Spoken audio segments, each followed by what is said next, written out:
12 बजे राम जी का प्रकट, राम जी का जन्म। अच्छा, राम जी का जन्म हुआ तो दशरथ जी ने वहां एक चौपाई आई है बालकांड में, सर्वस दान दीन सब काहू और जेहि पावा राखा नहीं ताहू। इसका मतलब क्या है? दशरथ जी ने सब कुछ दान दिया, सर्वस्व दान। सर्वस्व मतलब सब कुछ। सब कुछ का मतलब क्या होता है? सब कुछ का मतलब होता है कि एक पिता के लिए उसका पुत्र ही सब कुछ होता है। सोना चांदी हीरा मोती तो दिया, पर सर्वस्व दान दीन सब काहू और जेहि पावा, जो पाया वो रख नहीं सका। इस चौपाई का संदेश क्या है? क्या कहना चाह रही है ये चौपाई? जरा मैं आपको समझा दूं इस चौपाई का अर्थ। बताओ, दशरथ जी के बड़े पुत्र का नाम क्या है? कौन? दशरथ जी के बड़े पुत्र का नाम बताइए, जोर से, जोर से और जोर से। राम। तो फिर ये बताइए कि जब दशरथ जी की मृत्यु हुई, तो दशरथ जी की मृत्यु जब हुई तो हमारे सनातन धर्म में एक नियम है कि जब बाप मर जाता है तो बाप का अंतिम संस्कार बड़ा बेटा करता है। हाँ या ना? बोलो हाँ। तो जब दशरथ जी की मृत्यु हुई तो श्री दशरथ जी का अंतिम संस्कार राम जी ने क्यों नहीं किया? अब आप कहेंगे वो तो वनवास में थे। तो वनवास में चित्रकूट में थे उस समय राम जी, और चित्रकूट अयोध्या से बहुत दूर नहीं है। और राम जी को शहर और नगर में जाने की परमिशन नहीं थी 14 साल। तो कोई बात नहीं, सरयू का किनारा ही तो था जहां दशरथ जी का अंतिम संस्कार हुआ, तो वहां आ जाते और पिता को मुखाग्नि दे देते। पर दशरथ जी के अंतिम संस्कार में राम जी नहीं आए। भरत जी ननिहाल से आ गए, कश्मीर से। तो क्या भरत जी ननिहाल से आ गए तो क्या राम जी चित्रकूट से नहीं आ सकते थे? बोलो हाँ, आ सकते थे। तो क्यों नहीं आए? इसका मतलब यह हुआ कि जो सर्वस्व दान दीन सब काहू, इस चौपाई का जो अर्थ है, इस अर्थ को समझने के लिए एक छोटी सी कथा समझनी पड़ेगी। दशरथ जी के बड़े पुत्र राम नहीं है। आपने कहा राम, ठीक है, हम सब यही जानते हैं। दशरथ जी के बड़े पुत्र राम नहीं है, दशरथ जी के बड़े पुत्र श्री भरत जी हैं। कैसे? क्योंकि राम जी का तो दान कर दिया था दशरथ जी ने। दान कर दिया। किसे दान कर दिया? ये उन दिनों की बात है जब एक बार दशरथ जी देवासुर संग्राम में देवताओं के पक्ष से राक्षसों से युद्ध लड़ रहे थे। एक दिन की बात है कि दशरथ जी का रथ, उस रथ पर एक दैत्य ने बाण मारा और रथ का पहिया टूट गया और दशरथ जी उस रथ से नीचे गिर गए। आकाश में युद्ध हो रहा था स्वर्ग के राजाओं के साथ मिलकर। तो दशरथ जी ऊपर से गिरने लगे। गिरते हुए दशरथ जी को जटायु जी ने देखा और जटायु जी ने अपने पंखों को फैलाकर दशरथ जी को अपने पंखों पर लिटाया और आहिस्ता आहिस्ता धीरे धीरे उतारा। जब दशरथ जी को होश आया तो उन्हें याद आया कि मैं तो ऊपर से गिर रहा था, मेरे प्राणों की रक्षा जटायु जी आपने की है। आप मेरे मित्र हैं, आप मेरे सखा हैं। मित्र, आपने मेरे प्राणों की रक्षा की है, बताइए मैं आपको क्या दूं? जो मांगेंगे दूंगा। जटायु जी ने कहा, हे दशरथ जी, मेरे कोई संतान नहीं है। जटायु जी ने कहा, हे दशरथ जी, मेरे कोई संतान नहीं है। वैसे आपके प्राणों की रक्षा हमने की, ये हमारा धर्म था, हमें कुछ चाहिए नहीं। दशरथ जी ने कहा, मांग लो। तो ठीक है। तो दशरथ जी से जटायु जी ने कहा कि मेरे पुत्र नहीं है, मैं चाहता हूं कि जब आपका बड़ा पुत्र हो तो आप बड़े पुत्र को आप मुझे दे दीजिए। क्योंकि मेरे कोई संतान नहीं। दशरथ जी ने कहा जरूर। दशरथ जी के जब बड़े पुत्र हुए श्री राम, तो जटायु जी आ गए। दो भैया तुम्हारे चार चार हो गए हमें। तो दशरथ जी ने अपना बड़ा पुत्र अर्थात राम जी को जटायु के हाथों सौंप दिया। तो सर्वस दान दीन सब काहू, ये इस चौपाई का अर्थ है। सर्वस दान, सर्वस मतलब दशरथ जी का सर्वस्व क्या था? अरे एक भक्त का सर्वस्व भगवान होता है, और दशरथ जी के सर्वस्व तो राम ही थे। तो सर्वस सब कुछ दे दिया, राम को दे दिया। सर्वस्व दान दीन सब काहू। अब जटायु जी लेकर जाने लगे। तो जटायु जी जब लेकर गए तो नारद जी ने कहा कि हे जटायु जी, इस बच्चे को आप कहां रखेंगे? इस बच्चे को आप कहां रखेंगे? ना आप दूध पिला पाएंगे, ना परवरिश कर पाएंगे। तो श्री दशरथ जी महाराज जटायु जी राम जी को लेकर चले।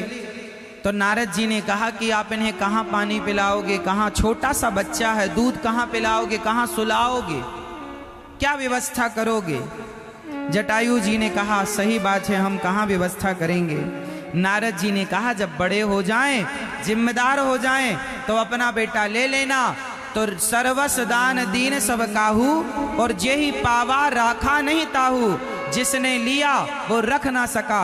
दशरथ जी को राम जी अर्थात दशरथ जी को जटायु जी ने राम वापस कर दिए कि जब बड़े हो जाएंगे तब ले जाऊंगा। अभी मैं दूध कहाँ पिलाऊंगा, कहाँ सुलाऊंगा, कहाँ रखूंगा।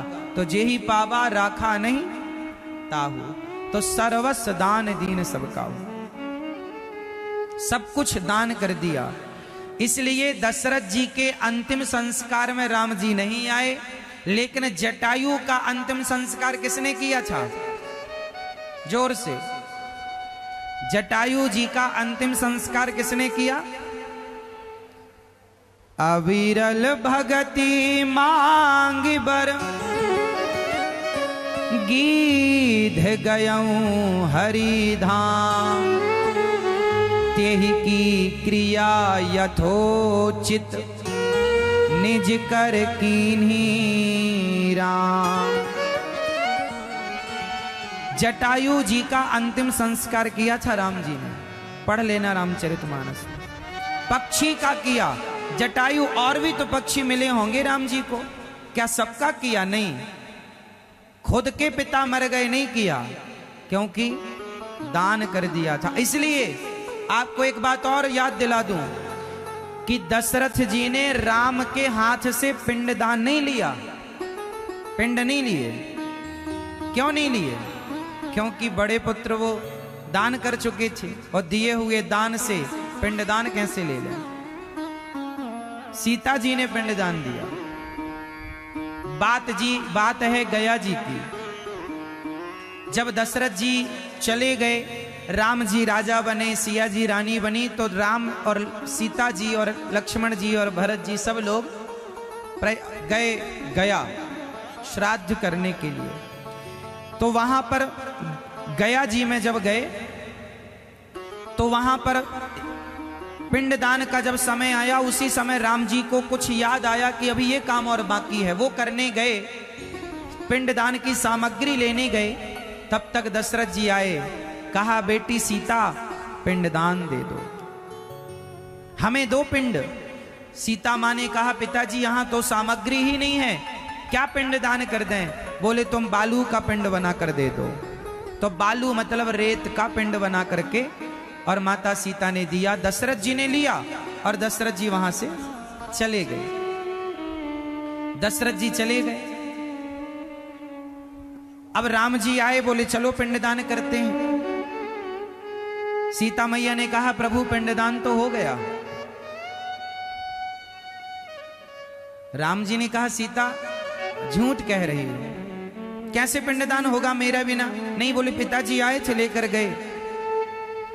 राम जी ने कहा किसने देखा, सबूत कौन है? तो बगल में गाय चर रही थी, गाय ने देखा था। तो सीता मैया ने कहा गाय बताओ, क्या तुमने देखा है ना कि दशरथ जी आए थे, गवाही दो। गैया बोली कि राम जी से कौन पंगा ले। प्रभु मैया मैं तो मैं चर रही थी घास, मैं नहीं देखी। सीता मैया ने कहा झूठ बोलती हो गौ माता, जाओ जिस मुंह से तुमने झूठ बोला है आज के बाद इसी मुंह से तुम मलमूत्र का भक्षण करोगी और तुम्हारे मुंह की पूजा नहीं होगी। इसलिए गौदान होता है तो पूंछ पकड़ के होता है, गाय के पीछे के हिस्से से गौदान होता है, पूंछ पकड़ के। मुंह की पूजा नहीं होती गाय के, क्योंकि श्रापित है मुंह, मलमूत्र भक्षण करती है गाय, जबकि गाय पवित्र है पर मलमूत्र खाती है। बोलो हाँ। सीता मैया ने श्राप दे दिया। फिर वहां पर फाल्गु नदी थी, वो नदी बह रही थी। नदी से पूछा क्यों तुमने तो देखा है? बोले नहीं नहीं हमने भी नहीं देखा। कौन सवाल जवाब में पड़े। माता सीता ने श्राप दे दिया, जाओ झूठ बोलती हो, इतनी पवित्र नदी होकर जाओ, आज से तुम ऊपर नहीं, तुम्हारा दर्शन करना ठीक नहीं है क्योंकि तुम झूठ कहती हो। जाओ आज से तुम ऊपर नहीं नीचे बहोगी, और कोई पिंडदान करेगा तो गड्ढा खोदेगा तब पानी मिलेगा, तुम्हारा दर्शन अब नहीं होगा। इसलिए फाल्गु नदी नीचे बहती है, ऊपर नहीं बहती। गया जी में फिर अब कौन बचा? तो वहां पर घास थी, दूर्वा, दूबा जानते हैं दूर्वा। उससे पूछा तुम बताओ तुमने देखा है? हाँ देखा है राम जी, हमने देखा है। जाओ कि सीता मैया ने पिंडदान दिया, बालू का दशरथ जी ने लिया। सीता मैया ने आशीर्वाद दिया, घास दूर्वा जाओ, तुम जंगल में रहो, पहाड़ में रहो, पत्थर में रहो, पानी एक बूंद भी ना मिले तो तुम्हारे प्राणों की रक्षा सदा होती रहेगी। इसलिए राम भरोसे जो रहे पर्वत में हरियाए, तुलसी बिरवा खेत का सींचत ही मुरझाए। और राम भरोसे जो दूर्वा, कितना भी आप दूर्वा को उखाड़ दो, उखाड़ने के बाद उसे सूखने दो, और सूखने के बाद जरा सा लगा दो, तो वो कई बार यदि जरा भी नमी उसके अंदर रह गई है तो फिर से पनप आएगी। बोलो हाँ, दूर्वा को वरदान है। तो इस प्रकार अब आप कहेंगे कि सीता मैया से दशरथ जी ने पिंडदान क्यों लिया? तो बात समझो, जो गया तीर्थ है, केवल गया तीर्थ ऐसा है जहां पर स्त्रियां भी पिंडदान कर सकती हैं, अपने ससुर का, अपने पति का, अपने पुत्र का, मतलब स्त्रियां भी पिंडदान कर सकती हैं गया जी में। और उस पिंडदान का शुरुआत सबसे पहले माता सीता ने की, पहला पिंड उन्होंने दशरथ जी को दिया। आज भी जिनके भाई नहीं होते, जिनके बेटा नहीं होते और बेटियां होती हैं, तो बेटी जाके अपने बाप का, अपनी मां का पिंडदान कर सकती है गया जी में। सिर्फ गया जी में स्त्रियों को पिंडदान करने का अधिकार है। वो अपने भाई का भी कर सकती है, मतलब आपके वंश में कोई नहीं बचा और एक स्त्री रह गई है, तो वो अपने मां के पक्ष और ससुराल पक्ष दोनों पक्षों का पिंडदान कर सकती है। इसलिए बेटा नहीं है, सिर्फ बेटी है तो भी तुम्हारे कुल को बेटी तार देगी। और यदि बेटी भी नहीं है किसी की और बेटा भी नहीं है, तो अब आप कहो महाराज जी फिर पिंडदान कौन करे? तो तुम पिंडदान जीते जी, जब तुम जिंदा हो तो जीवन में ऐसे कर्म करना। पिंड कहते हैं शरीर को, शरीर को एक पिंड कहते हैं, शरीर हमारा एक पिंड है। हम कहते हैं कि जीते जी अपने आप को भगवान को दान कर दो। हे प्रभु आज से मैं आपका हो गया, ये पिंडदान है। अपने आप को जीते जी प्रभु के हवाले कर दो। जो व्यक्ति आत्मसमर्पण कर देता है भगवान के चरणों में, उसके लिए बेटा बेटी की जरूरत नहीं पड़ती कि बेटा बेटी जब पिंडदान करेगा तो उद्धार होगा। नहीं जी, स्वामी विवेकानंद जी के कोई बेटा बेटी नहीं था, क्या उनका उद्धार नहीं हुआ? संतों के कोई बेटा बेटी नहीं होता, क्या उनका उद्धार नहीं होता? वो अपने आप को समर्पित कर देते हैं, शरीर रूपी पिंड भगवान के चरणों में समर्पित कर दिया, पिंडदान हो गए। भगवान के बन करके रहो। किसके बन करके रहो? मैया किसके बन के रहो? भगवान के बन करके रहो।